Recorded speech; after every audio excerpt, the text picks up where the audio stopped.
कैसा लगता होगा एक महल जैसे घर में रहना और फिर बिना किसी वजह के वो घर छोड़कर एक कमरे के मकान में आ जाना, जहां पेट भरने के लिए पानी के अलावा कुछ भी नहीं है। कैसा लगता होगा 8 साल की उम्र में अपने परिवार की जिम्मेदारी का बोझ उठाना, एक कामयाब जिंदगी को बनाना और फिर जिंदगी का आपको फिर से उसी मोड़ पर लाकर खड़े कर देना जहां पर आपको खुद को एक बार फिर समेटने की जरूरत पड़ जाए। रेड एफएम पर मैं हूं रौनक। हिस्सा पार्टीशन का। इस सीरीज में आज हमारे साथ मौजूद हैं रेड एफएम के स्टूडियो में कमलेश रानी जी। 93 साल की उम्र है इनकी। फ्रीडम स्ट्रगल में पार्टिसिपेट भी किया और फिर पार्टीशन इन्होंने अपने पूरे होशो हवास में देखा और झेला। इनकी फोटोग्राफिक मेमोरी में आज तक वो सब यादें शीशे की तरह साफ है। हम सब तहे दिल से उनका शुक्रिया अदा करते हैं और कमलेश जी का रेड एफएम के स्टूडियो में स्वागत करते हैं। नमस्ते दादी जी, कैसी हैं आप? बढ़िया हूँ। थोड़ा ऊंचा बोलो, समझ कम होता। जी, कैसी हैं आप? मैं बढ़िया। अब आवाज आ रही है आप तक? हाँ, बहुत बढ़िया, बहुत अच्छी। मुझे लग रहा है मेरी आवाज दब रही है, आपकी आवाज ज्यादा स्ट्रांग लग रही है। बहुत बहुत धन्यवाद, आप हमसे बात करने यहाँ पर आई। जो सबसे पहला सवाल मैं आपसे पूछना चाहूंगा वो ये है कि आप अपने भाई बहनों में सबसे छोटी थी। बिल्कुल। अपने पिताजी के बारे में, सियालकोट के बारे में अगर आप कुछ बता सकें तो कैसा था बचपन, क्या क्या होता था वहां पे घर में? वो एक जगह थी हरनपुर गांव, वहाँ के रहने वाले, और इनके फादर जम्मू में काम करते थे, राजा के साथ काम करते थे। पता नहीं सर्विस क्या थी ये नहीं मालूम, पर वहीं से आते थे। तो मेरे फादर जो थे उस वक्त 8 साल के थे, तो उनके साथ अपने पिताजी के साथ समय निकाला। पर वो अभी छोटे ही थे तो उनकी डेथ हो गई।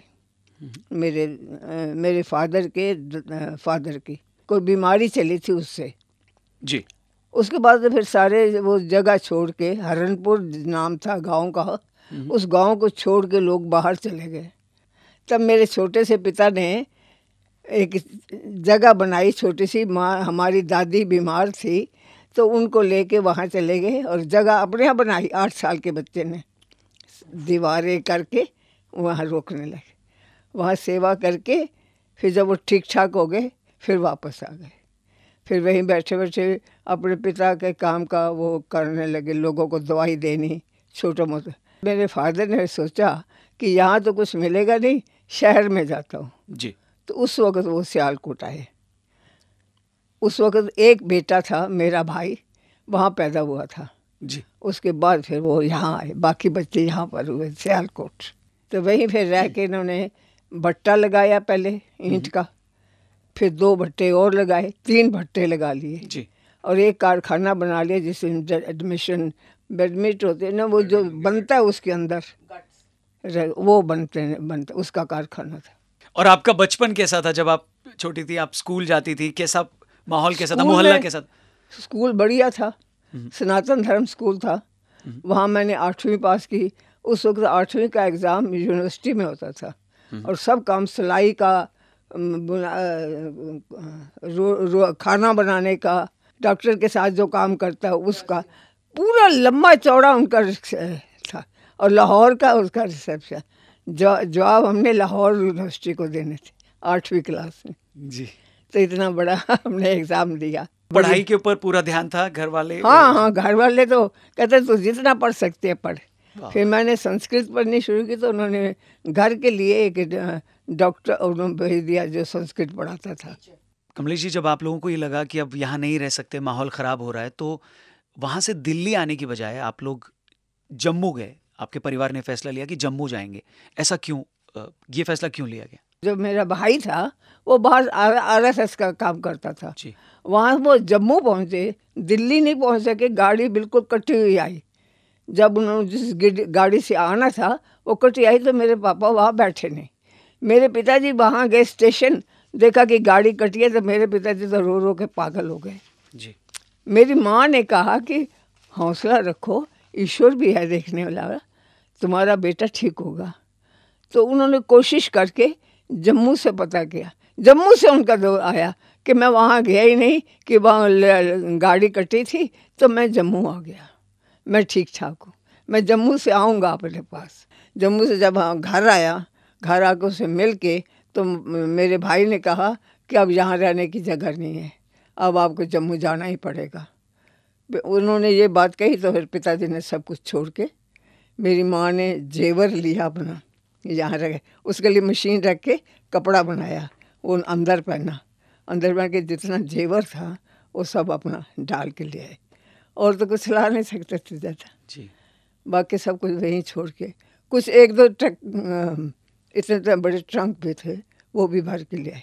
तो जब आप लोग यहाँ पर आए तो यहाँ भी तकलीफ कहाँ? हुई? जम्मू आए तो सब कुछ सही था या फिर यहाँ तकलीफ हुई शुरुआत में? जम्मू में? हाँ। जम्मू में रहे कहाँ, वहाँ पहुँचे तो वो ट्रक थे, ट्रक में बैठ के चले गए। पठानकोट हम रात को पहुँचे, फिर वहाँ सुबह फिर हम चल के वहाँ पहुँचे लखनऊ में। लखनऊ में हमारी माँ के चाचा चाची दूर के रिश्ते में रहते थे। वो अपने घर से बाहर खड़ी हुई, उसको पता कि वो लोग आ रहे हैं, साथ में रो रही है, साथ में हम लोगों का मिलने के लिए। उसने हमारा बड़ा स्वागत किया। एक बार आपने ये भी जिक्र किया था कि सियालकोट में एक स्टेडियम था, उस स्टेडियम में शायद कोई फंक्शन चल रहा था और आप भी वहाँ पर स्टेज पर थी, बहुत छोटी उम्र थी आपकी, और शायद नेहरू जी आए थे उस स्टेडियम में। क्या था वो किस्सा? नेहरू जी का किस्सा तो एक ही है।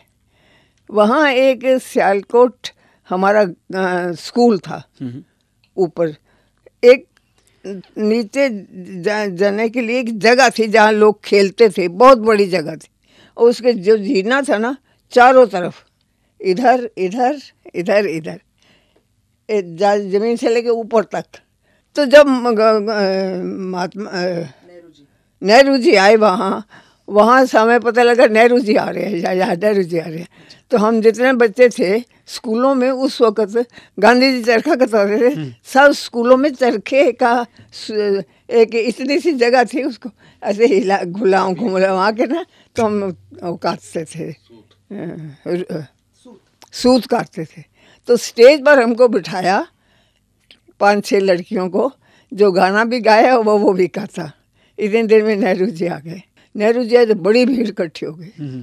तो नेहरू जी ने क्या किया कि उस स्टेज पर करे आगे तो हमसे कहा कि बच्चों को नीचे उतारो। उन्होंने एक एक बच्चे को उठा के दूसरे के घर गया कि मैं ऊपर छोड़ के आओ जी। हम सबको उन्होंने ऊपर छोड़ दिया। तो आपने देखा था नेहरू जी को सामने से? हाँ, नेहरू जी ने मैं उठा के अच्छा, उठाया उन्होंने आपको? उठा के दिया पड़ोसी को ऊपर दे के आओ। जब आप वहाँ से निकले, आप लोग, आपका पूरा परिवार, तो शायद आपके भाई ने, आपके पड़ोसियों ने आपको एक कटार दी कि अपनी सेफ्टी के लिए इसे अपने साथ रखना, वो भी आप यहाँ पर ले आई थी? नहीं, ये ऐसा था। हाँ। RSS का काम करते थे ना लड़के सारे जी, और हम भी लड़कियों की RSS चलाते थे जी। तो हमने ये पहले सामान नहीं रखा हुआ था। लड़के सोच रहे थे कि कुछ ऐसी सामान होना चाहिए अगर हमारे पास मुकाबला तो हम तो सामना कर सकें। तो एक भैया का दोस्त था, संगी भाई था, तो मैंने कहा एक मुझे भी ला दो। तो वो मेरे को, उसने मुझे ला के दिया था कि ये रखो अपने पास, क्योंकि झगड़ा बहुत है, अगर तेरे पर कोई हमला करे तो इसका तैयार रहना। अब इसका करना तैयारी कि कभी ज़रूरत पड़े तो कैसे चलाओगे। बंटवारे के बाद वहाँ से जो चीज़ें यहाँ पर आप लोग ला पाए, आपका परिवार ला पाया, उसमें से एक बहुत ही अहम चीज़ वो फोटोग्राफ है जो आप ले आई हैं। उस फोटो के बारे में प्लीज़ ज़रा कुछ बताएं, अगर मैं देख सकूँ। ये फोटोग्राफर पता नहीं कौन ले आया, पता नहीं लगा मुझे जी। मैंने देखा, बस देख के खुश हो गई। तो आपका पूरा परिवार है ये? नहीं, इसमें कौन कौन है? ये हमारे गुरु हैं, और ये हमारी नानी है, ये हमारी मामी है, और ये हमारे पिता हैं, और इनके घर में ये ठहरे हुए हैं। ये बस, बाकी सब रिश्ते परिचित। अब ये आप पार्टीशन म्यूजियम में जाएगा, ये फोटो आपके परिवार की वहाँ पर जाएगी, कैसा लग रहा है आपको? ये उस म्यूजियम में रखा जाए, उसमें क्या अच्छा लगेगा मुझे। हमारी जगह की पहचान होगी, और क्या चाहिए। जहाँ हमने जन्म लिया, यहाँ के लोग भी जान गए, बहुत जान गया हमें। वो जगह बहुत याद आती है, वही तो हमारे जीवन बना। हमारा दिमाग बना, हमने काम किया बहुत। आप इसी घर में पैदा हुई थी, सियालकोट में? हाँ, इसी घर में। ये नया बना था जब मैं पैदा हुई। मेरे पिताजी ने बनवाया था जी। तो पहली बच्ची मैं ही यहाँ हुई। बहुत बहुत शुक्रिया, धन्यवाद, आप यहाँ तक आई और आपने ये बहुत सारी बातें शेयर की। और ये जो लोग देखेंगे और सुनेंगे वो बस एहसास ही कर पाएंगे कि कौन कौन सी चीज़ें आपने अपने बचपन से लेकर अब तक, और वो पार्टीशन, वो विभाजन भी आपने जो देखा। थैंक यू वेरी मच, बहुत बहुत धन्यवाद, आपने शेयर किया इतना सब। आप लोगों को पता लगे तो माँ तो खुश है इस बात से। जी। बच्चों को जो हमें हमारे साथ है बच्चों को पता होना चाहिए। बिल्कुल बिल्कुल। अगर सियालकोट का मतलब पाकिस्तान का पता नहीं लगेगा तो आपको संतोष वैसा नहीं हो सकता। आप सोच सकते हैं, हमारी कल्पना सुनोगे तो आपको तकलीफ होगी, खुशी भी होगी, सब कुछ मिलेगा। ऐसा होता है। बजाते रहो, बजाते रहो। 90.5 बजाते रहो।